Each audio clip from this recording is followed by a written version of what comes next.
સમાચાર વિસ્તારથી તો ભરૂચના સાંસદ મનસુખ વસાવાએ મનરેગા યોજનામાં ભારે ભ્રષ્ટાચાર થતો હોવાના આરોપ મૂકતા જિલ્લામાં રાજકીય ગરમાવો આવ્યો છે। સૌથી ચોંકાવનારી બાબત એ છે કે આ આક્ષેપો તેમણે પોતાની જ પાર્ટીની સરકાર અને અધિકારીઓ સામે કર્યા છે। વસાવાએ કહ્યું કે કામો માત્ર કાગળ પર જ થઈ રહ્યા છે અને ઘોટાળાના પૈસા ચોક્કસ નામદાર લોકો સુધી પહોંચી રહ્યા છે। આ નિવેદન બાદ વિપક્ષે પણ સરકાર પર દબાણ વધારવાનું શરૂ કર્યું છે। ભરૂચમાં મનરેગા કૌભાંડ મામલે સાંસદ મનસુખ વસાવાના ગંભીર આક્ષેપો। ભરૂચના સાંસદ મનસુખ વસાવાએ મહાત્મા ગાંધી રાષ્ટ્રીય ગ્રામીણ રોજગાર ગેરંટી અધિનિયમ મનરેગા યોજનામાં મોટા પાયે કૌભાંડ આચરવામાં આવી રહ્યું હોવાના ચોંકાવનારા આક્ષેપો કર્યા છે। આ આક્ષેપો તેમણે પોતાની જ પાર્ટીની સરકાર અને અધિકારીઓ પર કર્યા છે, જેના કારણે ભરૂચ જિલ્લાના રાજકારણમાં ગરમાવો આવ્યો છે।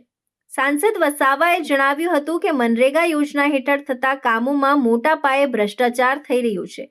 તેમણે સરકાર અને અધિકારીઓને આ કૌભાંડ માટે જવાબદાર ઠેરવ્યા છે। પોતાના જ પક્ષની સરકાર સામે આ પ્રકારે ખુલ્લેઆમ આક્ષેપ કરવાથી રાજકીય વર્તુળોમાં અને જનતામાં અનેક પ્રશ્નો ઊભા થયા છે।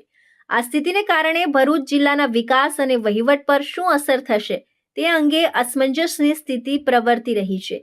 એક તરફ સાંસદ પોતે જ ભ્રષ્ટાચાર સામે અવાજ ઉઠાવી રહ્યા છે, ત્યારે બીજી તરફ પોતાની જ સરકાર પર આક્ષેપ કરવાથી આ મુદ્દો વધુ સંવેદનશીલ બન્યો છે। આજે મનરેગામાં કામ કરનારા કેટલાક એજન્સી જે છે એ જેમની તપાસ થઈ રહી છે, એટલે સ્વાભાવિક છે જિલ્લાના સંસદ સભ્ય તરીકે મારે જાણવું જરૂરી છે।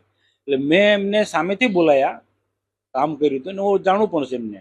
મેં બોલાયા અને રાજપીપળા કરજણ રેસ્ટ હાઉસમાં સરકારી રેસ્ટ હાઉસ છે, કરજણ રેસ્ટ હાઉસ ને સરકારી રેસ્ટ હાઉસ છે ગુજરાત રાજ્ય સરકારનો, એમાં મેં એમના એક પ્રતિનિધિ હતા એમને બોલાયા 1 મહિના પહેલા ને એમને પૂછ્યું, ભાઈ સાચી વાત તમે કહો, જે છે તે તમે કહો કે આ કઈ રીતના શું છે।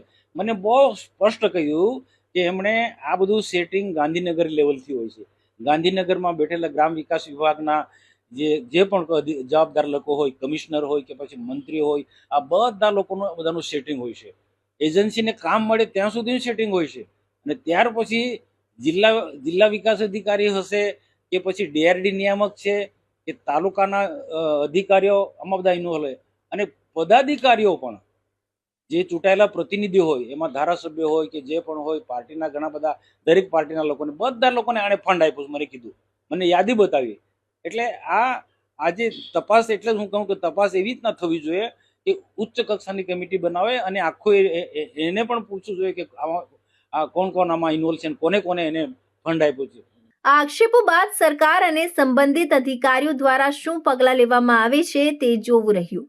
આ ઘટના ભરૂચ જિલ્લાના રાજકીય ભવિષ્ય અને મનરેગા યોજનાના અમલીકરણ પર શું અસર કરે છે તે આગામી સમયમાં સ્પષ્ટ થશે। વિશ્વામિત્રી નદી